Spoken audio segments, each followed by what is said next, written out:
Wine Bar on Scottsdale Road in beautiful Scottsdale, Arizona. Sitfly Clothing Shop presents the WazzyCircus Radio with your host, WazzyCircus.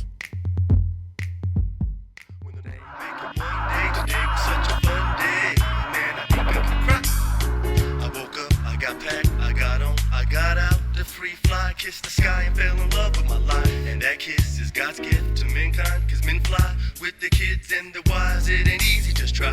Heels down, knees wide. Yeah. Welcome back to another episode of the WazzyCircus Radio, the show where I get to sit down with the most important people that I've met in over 2 decades of skydiving. God, I'm old. That shit happens fast, son. Our next hero, 315 skydives. Been in the sport since 2022. That's 4 years. About 100 jumps a year. Ballroom dancer. One badass lawyer. Abogado más Chignon. Our next state senator in Arizona, my buddy Anthony Ramirez. What up, sir? Thank you, man. How are you? Man, I'm killing it. How are you? I appreciate you having me here. Yeah, of course, dog. Of course. Hey, there's a mask right there. What is that mask? Explain that to me. That's Abogado más Chignon. That's the... That's his mask. That's it right there. That's the dude. And that's the inspiration for what we're doing.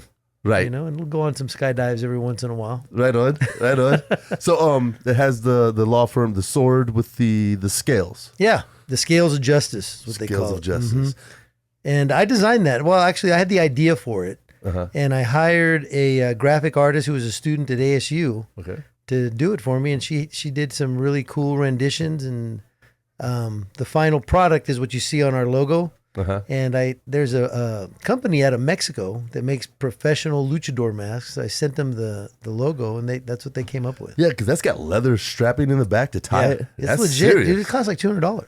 It's crazy. When they rip them off, they got to untie it? I guess like, how the hell do they get it off the head? Snatch them off. I don't watch a lot of WWE, so I don't know. But I know, but that thing, that looks like it's tight on your face, dude. Yeah, you're not getting that tight. off. It is pretty tight. So that hurts. Yeah, because when I jump with it, I pull that down, right? You know, right. and I lock it down to make sure it doesn't get, in my eyes or anything like that. You put goggles on it, or what do you do? On the outside. All right, so you machine go with goggles? Machine go with goggles. Not you. When That's he right. jumps, he jumps, he puts goggles He puts goggles on. He puts goggles That's right. on. It's That's fast. What got you into jumping, dude? I have a lot of hobbies. And as funny as it sounds, I have a 33-year-old son. Mm-hmm. When he turned 18, he says, Dad, I'm going to go skydiving for my 18th birthday. And I was like, you out of your goddamn mind? Are you crazy? You're a perfectly good airplane, all the things that everybody says. Right. And several years ago, I decided I wanted to do it. Back in 2022, I said, I want to try it. I want to add to the list. So you didn't go with him when he was 18? No. I said he was nuts. His mother took him. Oh, you shut it. Oh, he did go. He did go. That was 15 years ago. You didn't even go with him. Didn't even go with him. See, if you would have went, you'd have started. Maybe. You'd be on your head right now. You know what? One of the things that I say is that I regret not having started years ago, just because of the affinity and the love that I have for the sport now. That's everybody's regret once they start, dude, that I didn't start sooner, because there's so much to learn and there's so much fun to have. Yeah. You know? It's insane. So 15 years ago, they go. Did you watch the video? They go. I saw his video, and I said, okay, you're great. It was fine. Yep. I thought it was nuts. I really did. You still thought it was I did. I thought it was crazy. And, he did what he did. It was fine. I mean, it wasn't a big deal. Was it Eloy? Yeah, I went down to Eloy. Okay. And back at that time, Skydive Arizona, or not Skydive Arizona, ASU had a skydiving club. Okay. And he wanted to join the club. And, once he realized what the expense was, then that dream fizzled. Oh, and you didn't help. No. I know you didn't help. You didn't support that at all. And years later, I just, I've picked up hobbies over the years, and I consider myself a lifelong learner. Yeah. And awesome. After I went to law school, I said, okay, well, it doesn't really make sense to go get any more formal education, because it's not really going to impact the bottom line. Right. And so I wanted to continue to learning, and skydiving, fit the mold. And so I did a tandem on a Friday, signed up for the ground school the next day. Right. Mm-hmm. And then within a week I was, in the AFF program, and it is all Eloy too. Every jump has been, and it's funny. 2 weeks ago, I went to Felicity for that Pioneers of Skydiving reunion. Okay. And that was the first place I've jumped outside of Eloy. Wow. Where's Felicity? So it's just on the California side of the Colorado River, down by Yuma. Okay. Literally, right. You cross the river. It's right there. And it's like a trailer park or some shit. No, it's a memorial that is to world history, to the skydiving history, all types of. You know how they have the granite monuments in Washington D.C. Yeah. This place looks just like that, and the guy that owns it, Jacques, I'm gonna mess up his name. Estelle, is D number 2. No shit. He owns it. It's his place. Wow. Yeah. He's D number 2. He's 95 years old. He was there. He was talking. D2. D2. And it's an interesting story. So whenever him and his buddy came up, this guy basically brought skydiving to the United States. Okay. Right. And it was a coin flip. Him and his buddy that he did it with said, okay, well, who's going to be license number 1? So they flipped a coin. Jacques Estelle is his name. He lost. So he was D number 2, but he's instructor number 1.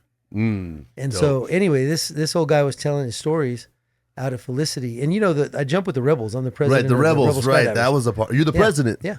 So I need a pat. I need to jump with you so I can get a pat. CWR.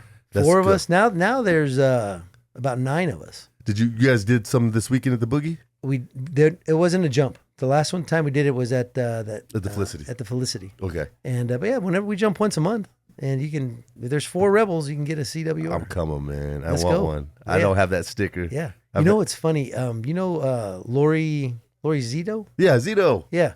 So I overheard her in a conversation. Her and Sandy had just gotten back from Egypt, skydiving the pyramids. And it was really kind of, because I've been a Rebel, I think, 2 years now, right? And I was lucky enough to have them invite me to be a part of the club. And, they have this CWR, and it's a big deal. And, we love to do it. Yeah. I'm not kidding. Lori's tried multiple times to get her CWR. And I heard her, she didn't know I was in close proximity. And she told whoever she was talking to, I don't know if I'm more excited about having just jumped the pyramids or getting my CWR. Wow. It made me feel good. I mean, it's one of the oldest skydiving clubs in the United States, 1962. Sick. Yeah. Oh, I'm joining. It's crazy. Did you hear anything about that Cairo trip? Which one? The one where there was the plane let everybody out over the city? Yeah, it was a bad spot. Yeah. Bad spot. Did you see any of the fucking pictures? I haven't seen anything. It's downtown Manhattan. Wow. Yo. Wow. There's nothing under 50, 60 stories tall. That's crazy. That's it. And it's just darkness. What's that? Oh, that's him? All right, here's Abogado. Oh, yeah, the Rebels. Yeah. That's Mondo. That's our Mondo. What up, Mondo? Mm-hmm. Oh, Mom. There's the Rebels. Yep. Yeah, it's a bunch of old dudes that sit around and drink beer in that back room.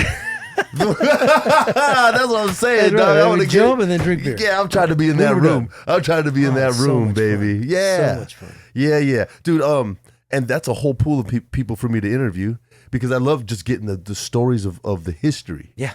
I don't care how good you are, what you think, whatever. Yeah. Dude, if you're out there jumping and look at these guys having a blast. So there's a Rebel that flies. That's David. Mm-hmm. Wait, no, there's a guy that flies in Austin. Okay, old Mexican guy. Old, really out of shape, whatever. Big smile all the time. He hobbles painfully to the door, right? It's just you can see him in pain. And he jumps in and he's like a freaking bird, dude. Really? He's turning points, backing in, 365, 40, side body, and then he gets to the door and he hobbles back to the bench and sits down. It's like the saddest, most beautiful thing you've ever seen. Yeah. Because he at least still gets to fly. Right. You know what I mean? And it's effortless. He's been crazy. doing it so long. Mm-hmm. Walking's tough. Yeah. Oh, yeah. Yeah, I'm about to be a Rebel, son. What about this weekend? I'm probably not going to show up, but... You know what? They are jumping this weekend. All right, in fact, they're having a parranda, which is a celebration in memory of a couple of Rebels. Actually, one Rebel, Brian Speece. Okay. I never met the guy. Okay. Highly regarded. They're having a memorial for him and a Latin skydiver, that club out of Elsinore. That's also, I think they predate the Rebels by 1 year. So they're the oldest Latino skydiving club. But so they're coming out and they're jumping out Buckeye because the Rebels used to be out of Buckeye. Really? So they're doing it this weekend. Saturday? They'll be there Saturday and Sunday. Actually, Friday, Saturday, and Sunday. They'll be out there all 3 days. I'm not going to be there. I'll be at Country Thunder. Yeah, what's Country Thunder? It's a rodeo? Coachella for music, country music, man. It's a country music festival. Okay. 4 days. big names. It's pretty fun. We sponsor it. The Abogado Chignon has a booth out there. Right on. So I'll be out there instead of being out there with the rebels. The duty calls, man. That's what pays for the skydives. You can put a mask on somebody else and send them, let's go skydive. That's what pays for the skydives. They'll man. never know it's not you, bro. You just gotta you said you're standing. Yeah. Right on. Have you started free flying yet? Give me your AFF progression. How was it? Was it easy? Was it hard? Did you have any tunnel other than the Eloy tunnel that's built in? I think I did the 10 minutes of tunnel. You know what's funny? I won an hour of tunnel at a Halloween boogie a few years ago. Okay. This last Christmas boogie, I won another 15 minutes, right? I haven't seen you once. I think I have, I don't know, 30 minutes of tunnel time. And I think I did some of it with you at the Phoenix Fly Nights the one time that I showed up. Oh, man. And you got an hour and a half sitting in your drawer? I need to get in there. Mm-hmm. Yeah, it's crazy. Yeah. And that's the one thing that, with my schedule, it's so tough because I told you I was going to show up at the last Phoenix Fly Nights. I didn't. I just got too damn busy. It happens. It happens. So my free fly, I don't have one. I mean, I've tried it. I've actually been on the belly jump. So I'm going to try to sit fly. And, it ends up me falling to me. That's the best. Falling out of control. That's the best. All right, that was a bad idea. That's the best kind of sit flying. Right? Yeah, that's a horrible idea. Let's just get stable.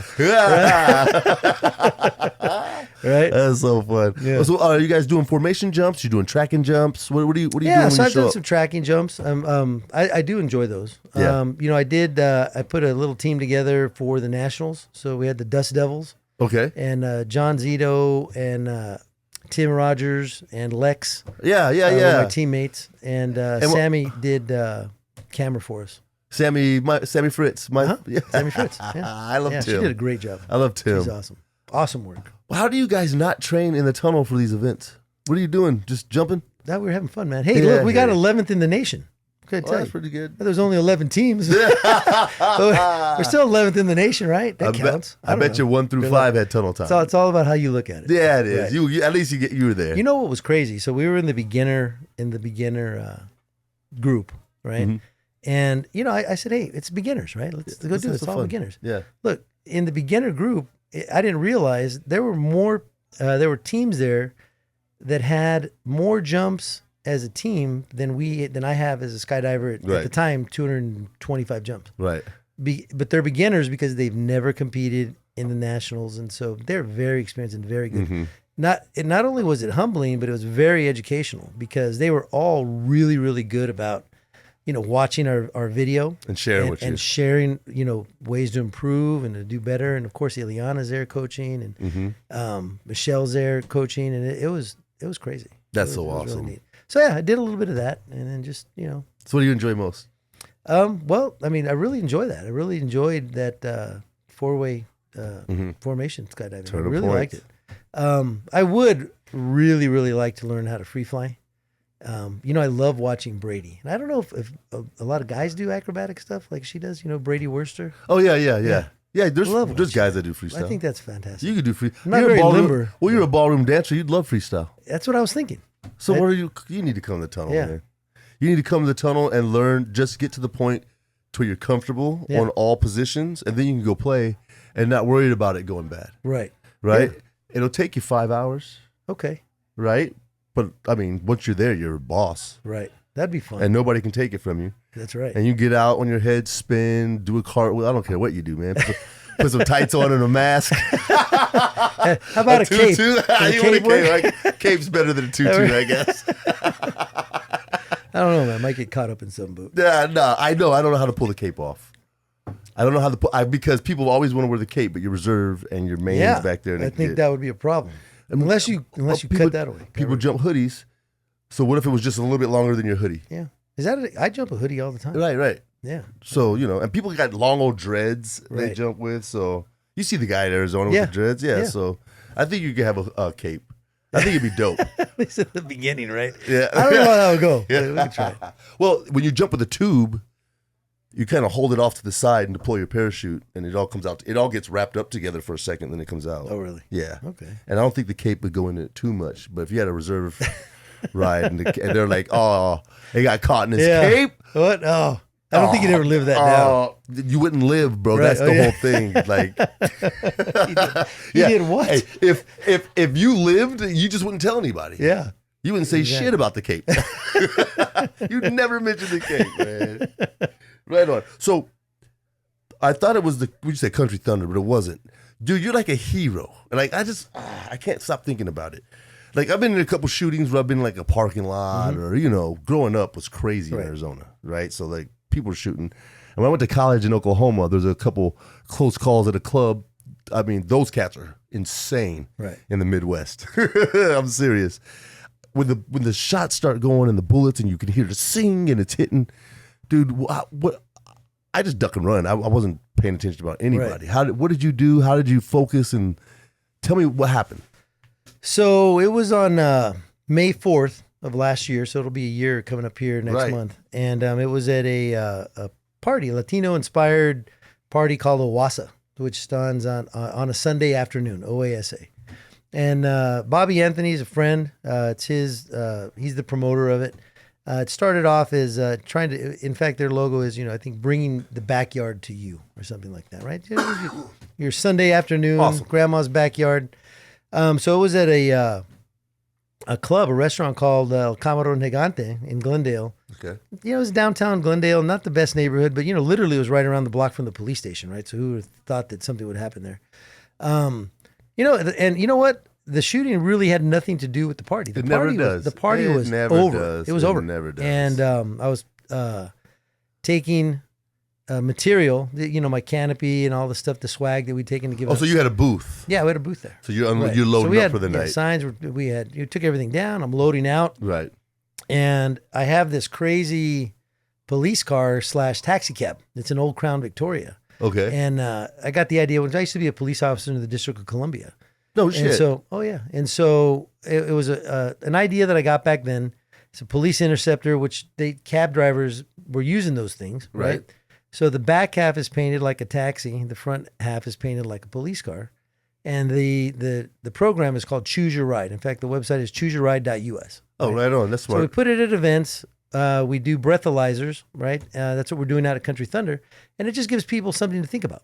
Okay? Yeah, that's smart. So we're there. We're DUI awareness. Right, DUI awareness. We're passing out swag, putting stuff away, and it was strange because there'd been a fight inside, right? About a half hour, 45 minutes earlier, but security took care of it. It was calm, but there was still a lot of energy outside, and it wasn't good energy, right? Mm-hmm.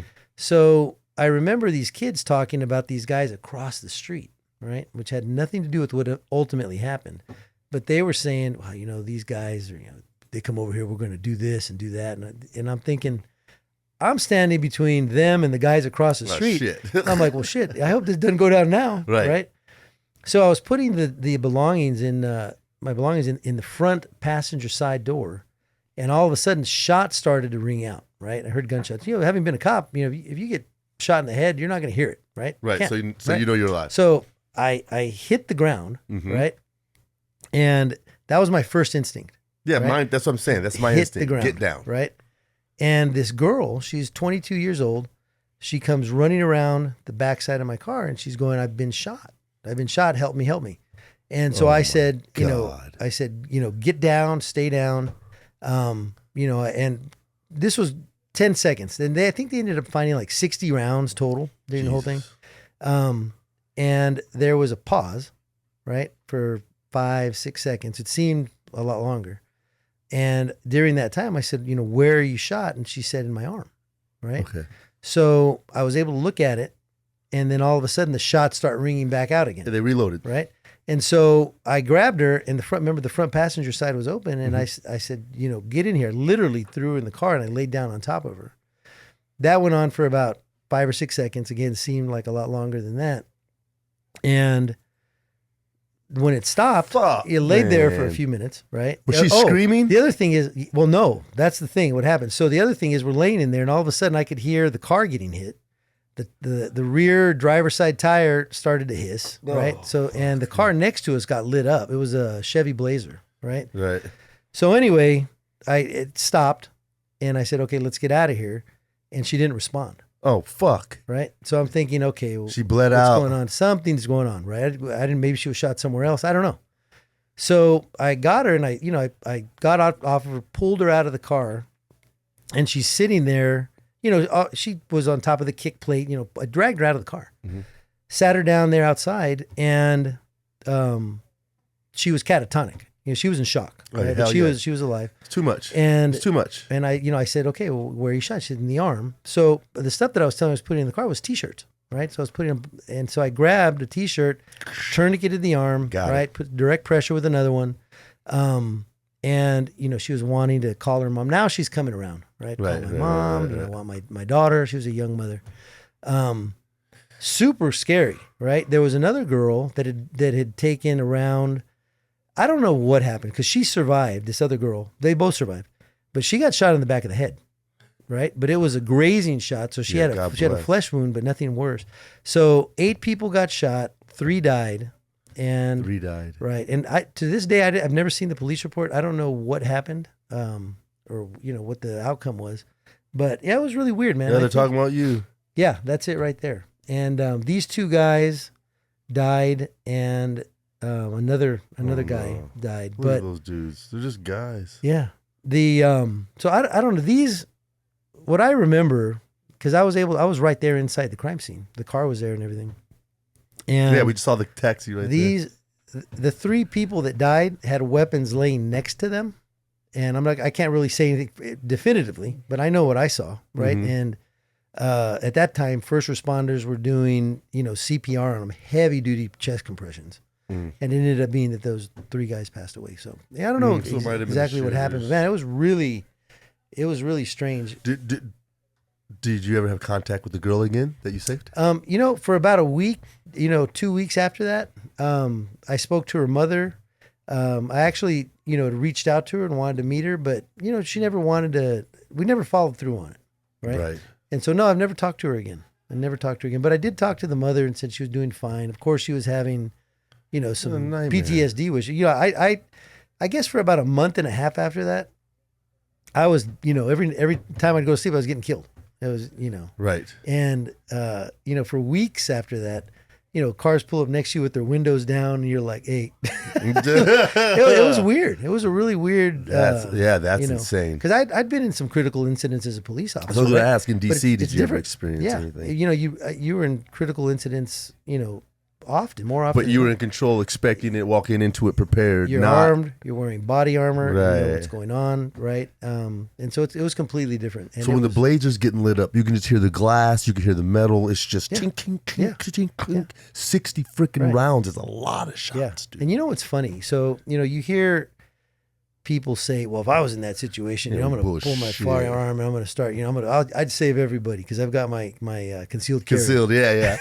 I'm good with the steals. I'm good with the steel at the range. Yeah, shooting a paper. It doesn't work like that. I know. Your adrenaline hits, and it is. I'm sure if you're trained, but trust me, man, the first thing you want to do is at least get your bearings on what the hell's going on. It was crazy. It was not something that I'd wish on anybody. I mean, what a moment of sheer freaking panic. Yeah, it was weird. It was wild. And what's funny? So I stuck around. My son he's done 11 or 12 tandems now, right? My 18-year-old that went skydiving when he was 18. It was on television. So I'm walking out. So a lot of cases that I do as an attorney, right? So they make the television every once in a while. And so I know news reporters. So I'm walking out, right? Because traffic had been blocked off. My car was sitting there shot and it was inside the crime scene. So I had to go walk out to go get an Uber to get home. And as I'm walking out, I see the reporters and they see me. And one of them, who I know, says, "Anthony, were you in there?" And I was like, "Well, yeah, hell yeah." Yeah, I was in there, right? So they said, "Well, do you talk to us?" And I said, "Yeah, sure, why not?" So did you have blood on your hands? I had her blood on me. Yeah, you definitely did. And all over the car. There's a story behind that too. It's kind of interesting. So anyway, it's on the news, right? It's live. And one of my son's friends sees it, calls my son, and I didn't know this was going on. It says, "Hey, your dad was just in a shooting." So my son calls me and he's like, "Hey, what are you doing? Are you going to tell me you were in a shooting?" And I was like, I didn't really think about it. Right. I was trying to get out of there. Sorry, but he learned about that from one of his buddies that had seen the news story that was going off. So it was kind of strange. But the funny story, I don't know if you're religious or not. I was raised Catholic, but I don't really practice anymore. The month before at Country Thunder, right? a buddy of mine is a cowboy pastor. So he has a cowboy church down in Casa Grande. Sweet. And he does a church there at Country Thunder on Saturdays and Sundays during the event. And he passes out these little New Testament Bibles. Okay. And he asked me if we'd pass them out at our booth over there. I said, yeah, sure, no problem. So we lay them on the table. Well, one of those ended up in the side pocket of the front passenger door. Okay. Right? So I didn't know it was there. Remember, a month later, the shooting happened a month later. Front passenger door. Right. Okay. So when I got the car out of the crime scene, right, and I was able to take it home, there was blood all over the front seat, because she was laying on it. There was on the kick plate, and so I'd got some materials to clean it up, and I'm cleaning the blood off of the kick plate, and I see something inside the little side pocket. And I pull it out, and it was the New Testament. Right. So my mom's super religious, right? So she's like, "Oh my God, that kept you safe." And it was right kind there. Of a funny story. Yeah, it was the New Testament Bible. It's that thick. Yeah. But I can appreciate that. Of course, I really can. Of course. And in fact, today we were loading into Country Thunder because that's going on this weekend. Right. And I saw Randy, and we were talking about it, and he actually asked me to speak to it about it. This Saturday at 11 o'clock at the church. So it was interesting. Who knows, man? Maybe it was divine intervention. I sure as hell know I got a guardian angel. Yeah. All the shit I get involved in. I got somebody looking out for me. Right. For sure. So what other hobbies you got? I mean, okay, so from police officer to attorney. So it was from police officer to private investigator to insurance adjuster. You a PI? To attorney. I'm still licensed. Yeah, I still have it. Are you like a creepy PI? No. It was one of those things. I'm just kidding, man. Man, we go stalking people. Yeah. No. Okay. Well, we got rules we go by. Right. What were you hired for? Like somebody's cheating on me? No. It was all insurance. So that's how the insurance adjuster license comes in. So I was doing insurance fraud investigations, right? Oh, so you catch the guy working at work when he said he shouldn't. The guys that have the C collar on, that they think that exactly. Yeah. They're fake injuries, right, stage accidents, things like that. Is that a lot? Is that happening a lot? Given the population, it happens a lot, but I think as a percentage, I really don't think it's that high. But it's enough to to justify a whole doing department. Investigations. Yeah. A lot of insurance companies have departments called SIU, Special Investigations Unit, and they'll look into those things. A lot of times it's innocuous, right? I mean, it's just you think it's one thing, but it's not. That's where you like follow them around with binoculars for a little bit. That's happened. Yeah, The funniest story I've ever had was I was an assignment where it was a stripper, a strip club here, right? So one of these ladies that worked there got into an accident, and there was a lot of alleged overcharging. And they found out she was working while she was claiming she was injured, right? Oh, this is so awesome. I get the call. So they said, yeah, go over there. So I had a camera, a little pin camera, and walked in there. And I don't remember what her stage name was, but I remember walking in and waiting. And all of a sudden, they call, I don't know, Candy or whatever. Right, that shit, yeah. She comes crawling out, right? Oh my God. No C-collar. No injuries. Stripper pole. Oh, the whole thing. She's upside down with dollar bills. Yeah. And so, I was sitting here, I'm catching this right on video. So, they do their little stage thing, and then they go walk around and try to do table dances, right? Right. So I was sitting there waiting, right? And she comes up, and, would you like a dance? I was like, absolutely, right? Right. I'm video. I'm recording this. Oh. Right? So anyway, we get the material, right? And I hand it over to the insurance company. Oh. They end up caucusing with the attorney. And when they showed up to the meeting, she was wearing a C-collar. And she's moving slow. Right, yeah. And they showed that video to the plaintiff's attorney, who was being duped himself. Of course, right? Of course. And ended up settling the case for pennies on the dollar. Because remember, she had been hurt, but she was exaggerating it. So don't lie. So it was like, take this, or this could be a lot worse. So it was interesting. But yet, I was married at the time, and I had to tell my wife, hey, I've got an assignment tonight. Go to work. Sorry. Yeah. I have to. It was funny. Oh, that's funny. Duty calls. So I worked for a PI who owned a repo company. Okay. So we used to repo cars. Mm-hmm. And he taught us, that's why I say binoculars, because we would go to their jobs and watch them pull in, see if we could see the car. Oh, yeah. Because a lot of places have gated parking, so we'd have to wait till we tried to get to the gas station. It was terrible. We were terrible. We were so bad. There was no empathy, dog. I was just trying to get the $200 for the car. I didn't care, Oh, yeah. But yeah, binoculars come in handy, man. Yeah. When I was a cop, we used to post up And, you know, because it was DC, it was open air drug market. You know, I'm sure here in Phoenix, everything's behind closed doors. It's hot, right? Well, in Baltimore, open air drug DC, market. That's just like everybody's they're outside. slinging on the corner. Yeah, They're slinging on the corner. And what they do is they don't hold, right? Because there's jump out squads. But so they don't want to get caught with it on them. Damn, So you're straight East Coast. Sorry, this sounds like The Wire or some shit. Well, yeah, those jump out neighborhoods. squads. Yeah. So let's go. All right, let's go. Yeah, so we were in the guys are on the squad. okay. Right. So the guys are on the corner. They got their shit. You come up. Do they even take the money, or they just say, "Go put the money there. You can pick it up right there." It runs a little bit differently all the way, but what they would do is, so this one binoculars on this one particular day. Well, it happened a lot, but we'd be a quarter mile away looking at them through binoculars, because what they would do is they would hide the drugs inside of a wall, right? Move a brick, take it out. Right. If they thought that somebody was coming, they wouldn't go near it. So we were a quarter mile away. We would see what's going on, right, and know where it is, and we'd roll up, right, and they'd take off running, and we wouldn't chase them. You just go straight. We just go straight to the brick. No, we'd take it out. You book it. You put it on what's called the DEA-7 to turn it in, and it's funny because we thought it was funny. They owe that money to somebody. Yeah, that shit ain't funny. Not to them. We thought it was funny. Yeah, that shit ain't funny. So we at all. book it, and but that's some of the games we used to play over there. Oh, that's terrible. We'd watch them and like, oh, there it is. Let's go get it. And what was that? Was crack? Yeah. Yeah. Most of the time. So yeah, because they didn't meth wasn't Crack, heroin.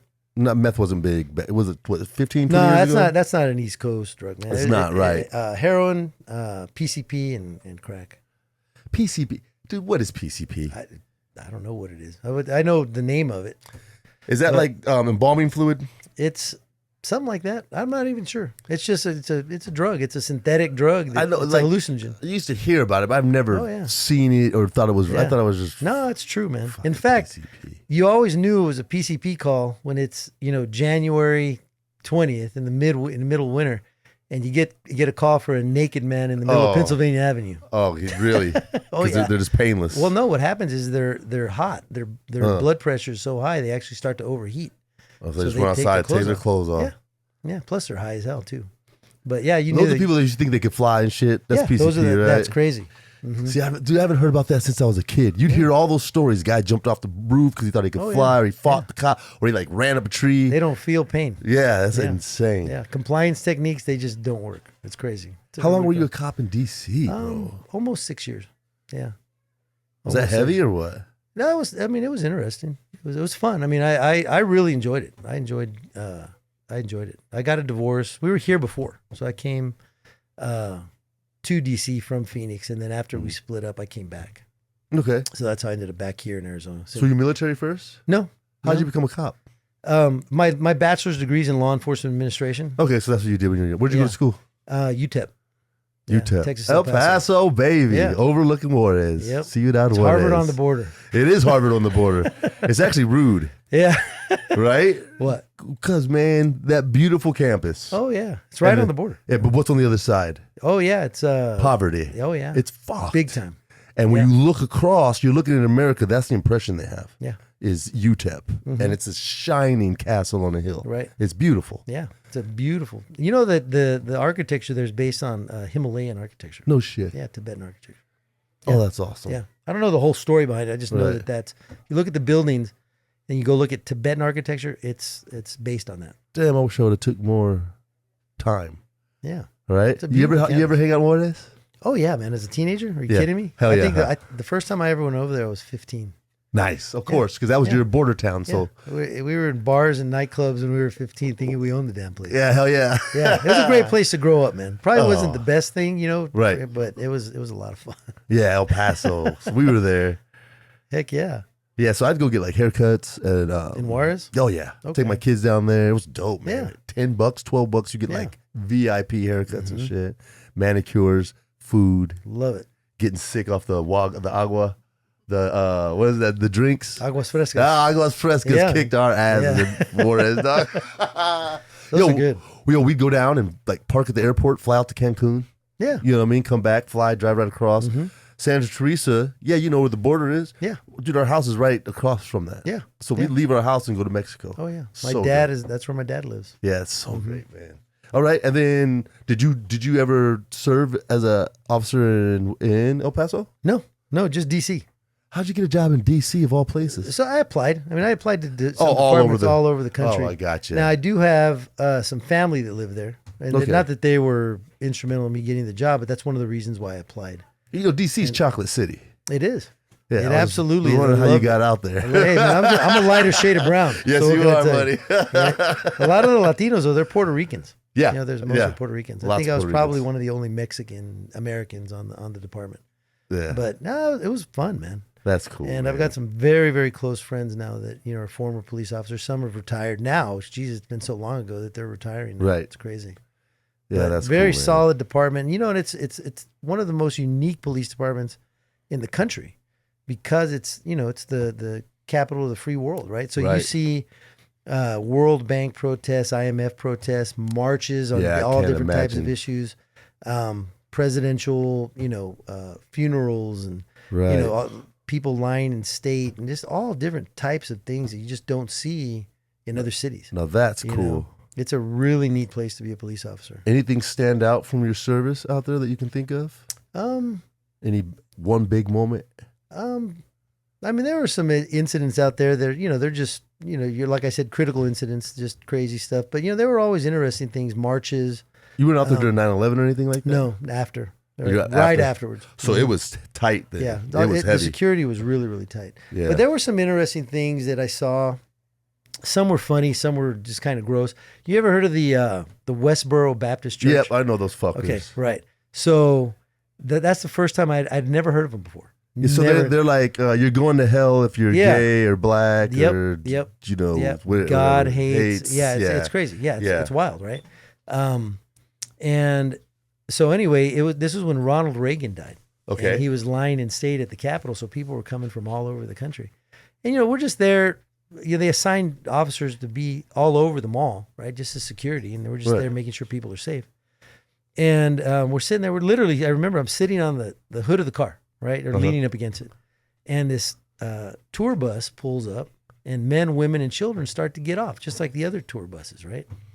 And all of a sudden, they start to unravel these signs that say, God blew up the space shuttle and all kinds of weird stuff, right?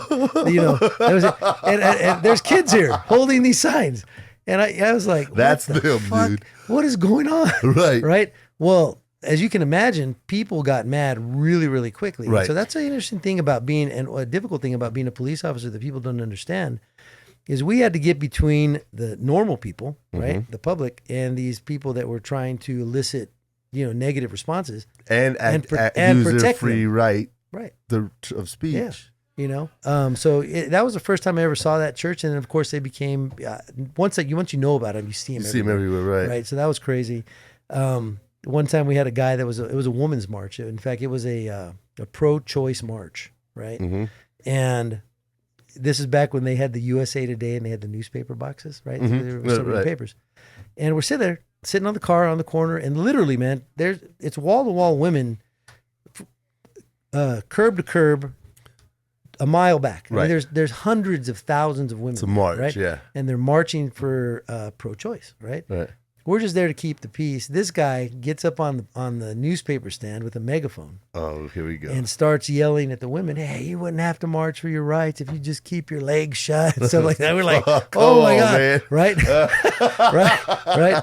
And we're like, "Whoa, wait a minute." So so women come over there to like literally pull his ass off. And I'll never forget it, man. We pulled him off and we brought him. He wasn't under arrest or anything. He wasn't detained. We said, "Hey, look, you're going to incite a riot here. You're going to get hurt. It's going to make work for us. It's not a good situation." And he was like, "Oh, you're violating my civil rights and I have a First Amendment right to do it," and blah blah blah. And we said, "Well, go ahead. You know what happened? What? That dumbass. He climbed back up on that thing. He lasted about 10 seconds.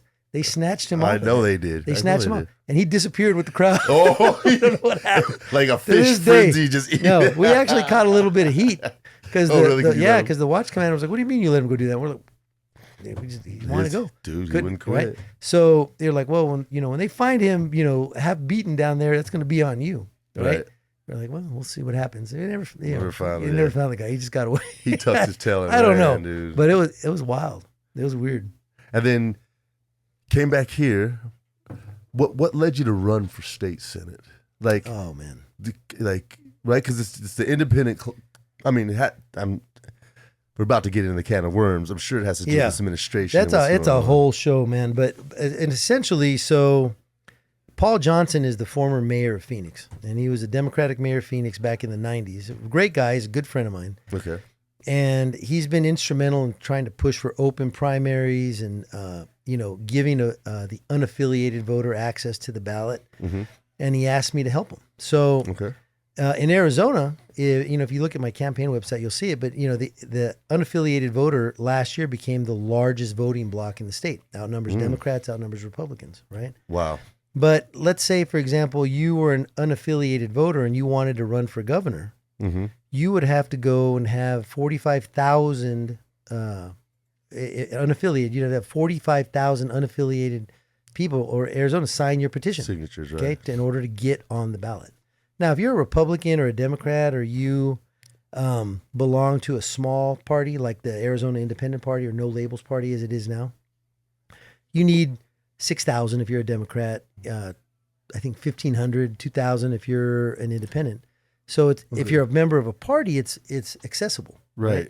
But there are people that don't want to belong to one. And there's independent-minded people that want to get access to the ballot. So anyway. No, that's awesome. He asked me to help, and I went to the legislature to argue and to speak on the party's behalf, and observed these legislators sitting there bullshitting, eating sandwiches, not paying attention, getting up when people are testifying and speaking up about issues that are important to them, and really not giving a shit. And honestly, not really caring that the unaffiliated voter wants to have access to the ballot. So, doing what I do, right? Having been a police officer, having, serving and helping people, Arizonans, with their issues, I didn't like it. And so the best way that I know of to be able to jump into that fight is to run for office. And so that's what pushed me there, was what I was observing, what was going on.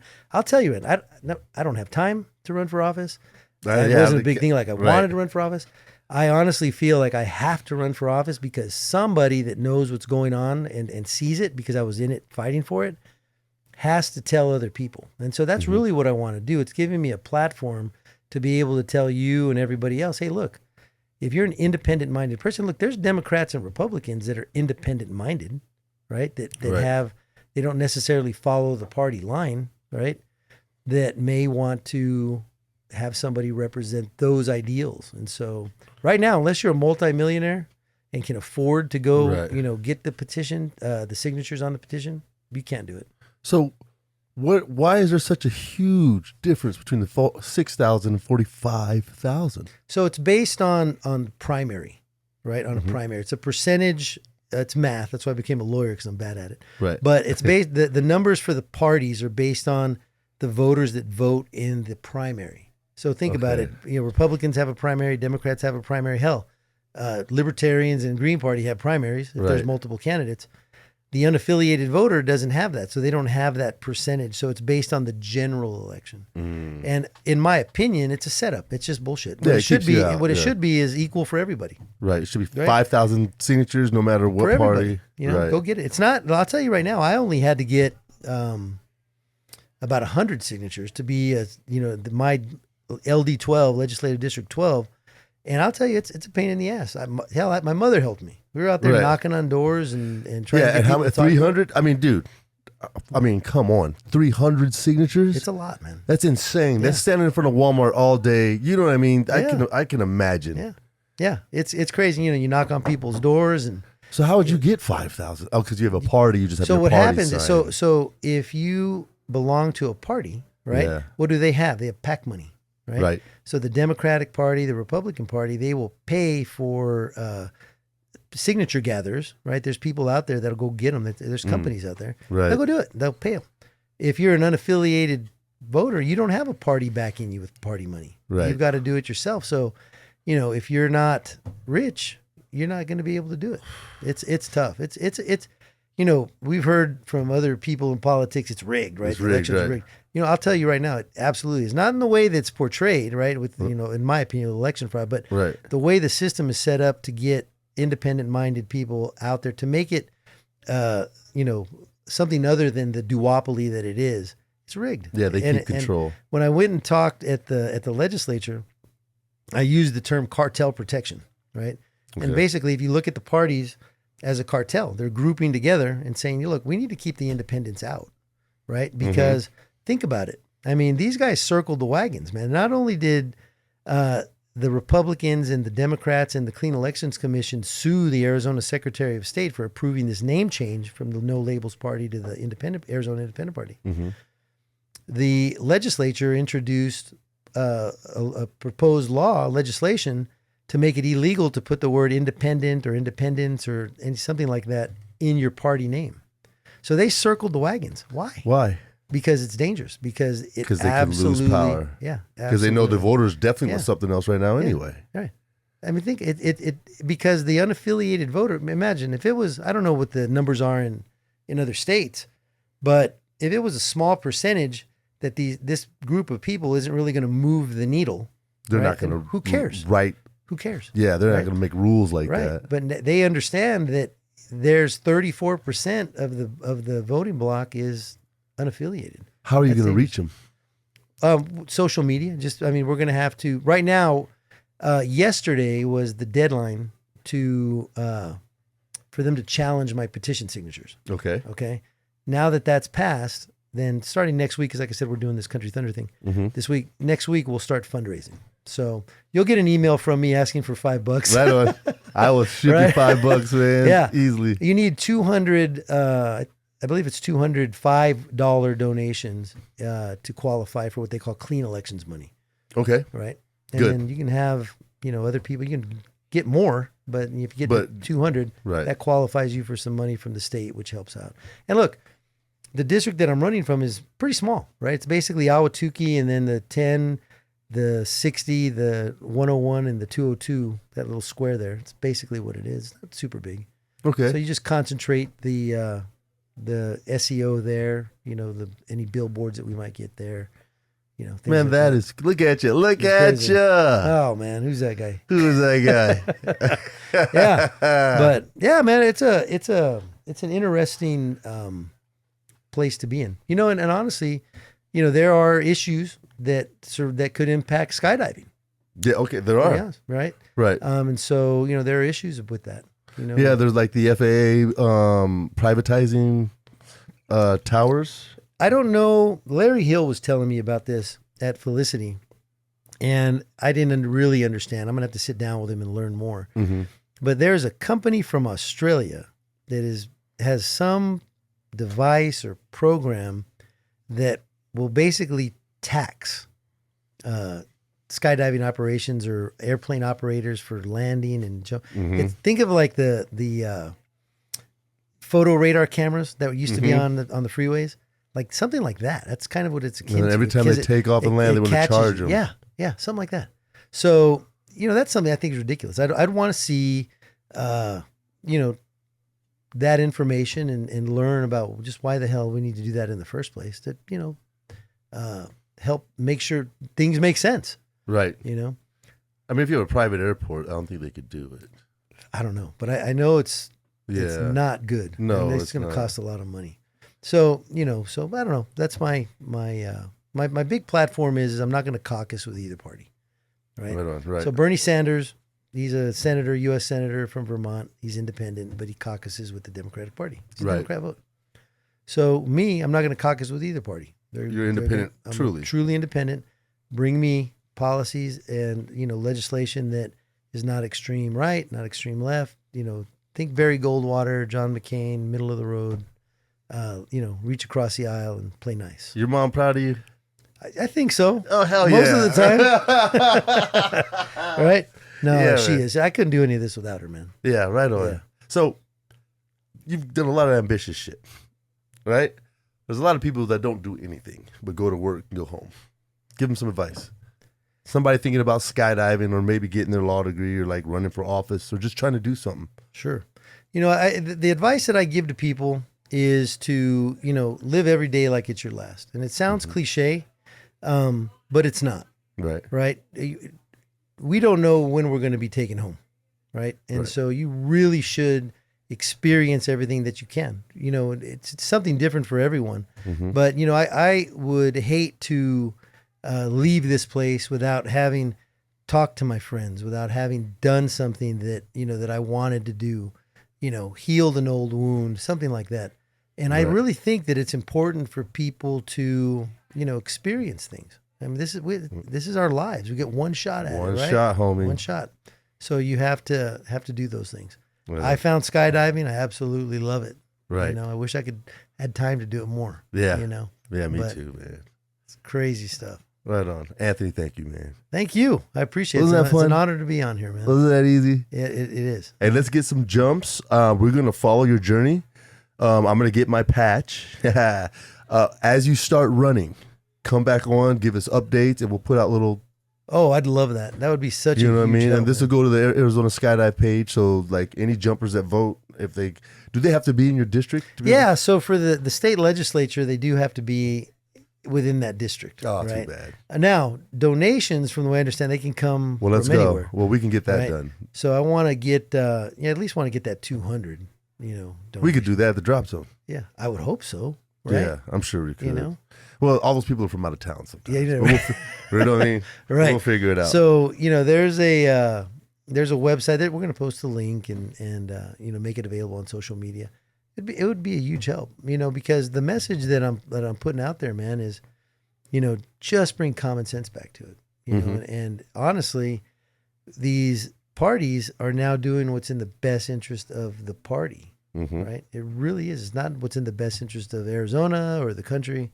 It's about what's in the best interest. That's why, you know, whether you're a Republican or a Democrat, right? You know, we shut down the government, right? In the last few weeks ago. Why?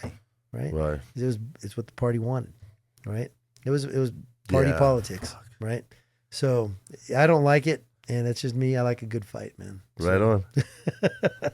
yeah. So we're in it. Right on, man. Before we go, tell us about the law firm, how to reach you, accident, injury.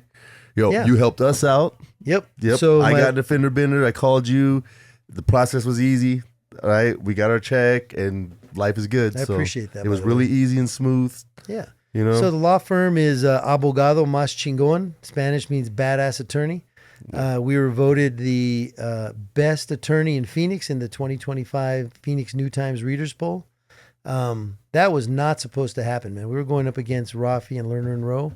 And you beat them? Yeah, we beat them. And you know, the reason why is they spend more money on branding and marketing. So you would think that they would have more people. Because they have every bus in the city. Yeah. But we won, and we're real proud of that. Congratulations. And that's your partner. That's Levin? That's my partner, and he has about 26, 27 jumps now. Dude, you guys got to come and make a team, bro. Yeah. At flight nights, homie. I've talked to him about that. Let's go. We're gonna do that. Look at that. Look at the match sheet going, and then look at that. The wrestler in the middle. Yeah. Can you hit play on that? Would it show? It's actually a really funny commercial. So that's something we're real proud of. It's been around. So that's my daughter, by the way. Right on. Look at you. I've seen this commercial. Yeah. That's the guy that I was telling you about. That's the WWE guy. Right.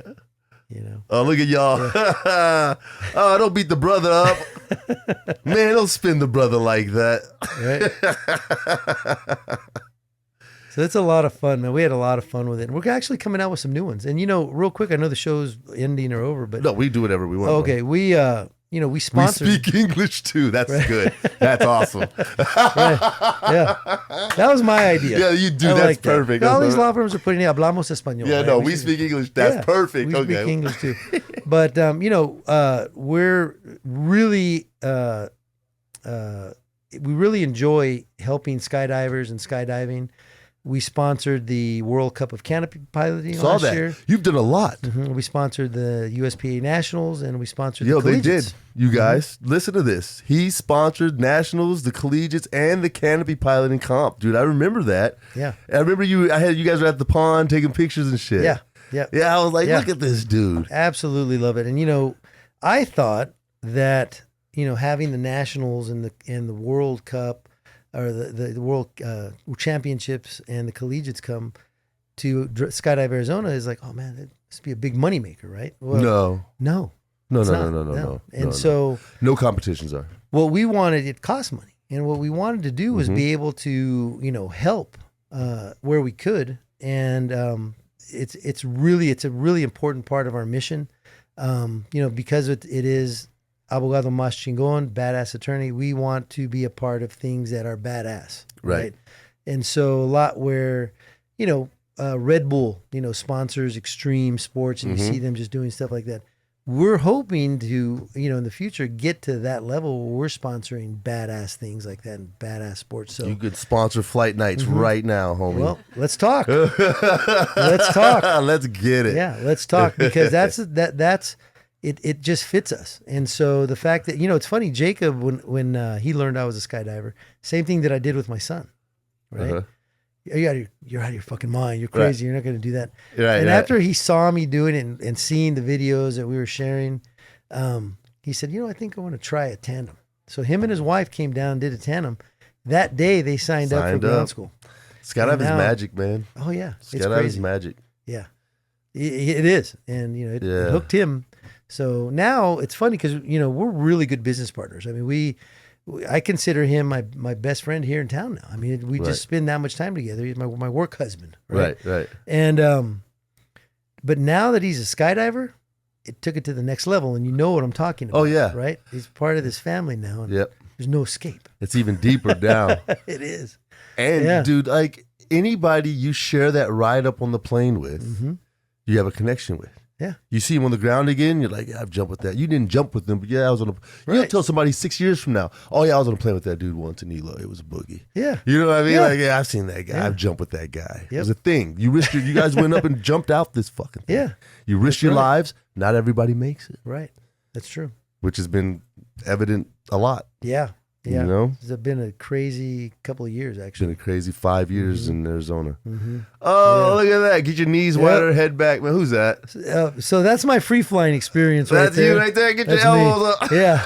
And that's, thank God for still pictures, right? Yeah, I know. Because you were coming out of that pretty quick. But it looked good. You got the right pause. That's right. Hey, look, man, I did that the whole way down. Yeah, right? I can tell. The whole way. But that's funny. That's it. Hey, it looked good. Thanks. That's your head down shot, baby. Yeah, man, that's it. That's fun. Let's learn it for real, Anthony. Yeah, I'm in. Count me in. Let's find out what day of the week works best. You just pop in, pop out. I'll make it as quick and easy as you can. We'll talk before you leave and what you're doing next. You can walk in and get after it. I'll talk about next week. All right, let's go. I'm in. Let's go. We'll talk about it this weekend. I appreciate it. Of course. Respect, man. All right, check out his site. Check out Roadrunner on Amazon. Hey, I wrote a book. You did? Yeah, we usually I would have brought you one. I owe you a copy. It's called Roadrunner. Find it on Amazon. The audio book is on Audible. It's pretty good. RN Chowdhury. SitFlyClothingShop.com. Buy some sick gear. Flight nights first Wednesdays of every month here in Phoenix. Out-of-towners are welcome. That's it. Sounds good. Thank you so much. Respect. Done. Let's get these headphones off. It's hot as shit. That was fun, that was fun, man. dude. That was a lot of fun. I can't wait to follow your career and watch it like. Thank you. I hope. Too late. There it is. Too late. Oh, that's awesome, man. Yeah, that's the book. That's really good. So is it fiction? Is kind of. Okay. It's based on a lot of real shit. Okay. Right, but check it out. I witnessed this dude get murdered in Maricopa County Jail. Did you really? Yeah, I was there on a curfew fucking warrant that I never went to. I was a kid, got a curfew ticket, never went to jail for, never went to court. Right. Had a bench warrant. I was 18. And I got arrested for the bench warrant. Yeah. Got to go to the Horseshoe overnight, watch this guy get murdered. Wow. Charges drop, release the next day. That's crazy. Fucking insane. So that's how the story ends. How did he murder? Was it a shank or? No, they were dude. He prophesized it. He told us all he was going to die before it even started. Really? He was like, you got to read the book, man. He's like chanting in like Navajo, and then he's in Spanish, and he's like saying shit, like speaking in tongues. He's like, I'm gonna die tonight. They're coming for me soon. It's not really. They're not you. You're good. You're evil, and you know it. He went to everybody in the fucking cell and said something to him, like either cursed or blessed them. Wow. And then we all went to sleep. He's sitting, dude. I can see it's in the book. He's sitting over there. Everybody's asleep, and they're coming in every couple minutes calling names. Anthony Ramirez. You know, Anthony gets up. They close the door, and then clink the door again. Hey, somebody else, right? And they come in, they're like Scott Norberg, Nobody listens. They just say something. Like, Yeah. Skydiver. Like everybody's waking up, looking around. Dude's sleep, right? Guard leaves, comes back in with another guard. It's like, it's him. And they go over there and they grab him in his sleep. He's asleep. So he grabs back, right? That fast. Panic button. Really? Oh, they fucking racing, dude. It's like a maelstrom. So it was the guards? It was the guards. Tasers and fists, dude. It was a monster storm of tasers and fists into the hallway. They wrap him up on his neck. They're beating his ass. He's dead. They beat his ass for 3 to 4 minutes. Damn. He was dead. It's all on YouTube. You can watch the whole thing. It's all. You were in there. I was in the cell, dude. That's crazy. And it fucked me up. I was like, why did I see that?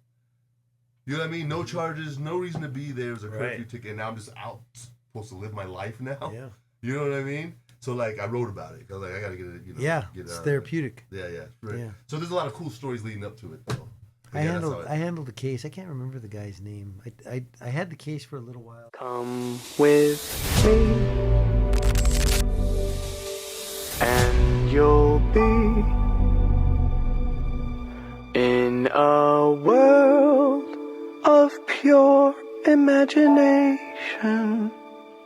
Reach out, touch what was once just in your imagination.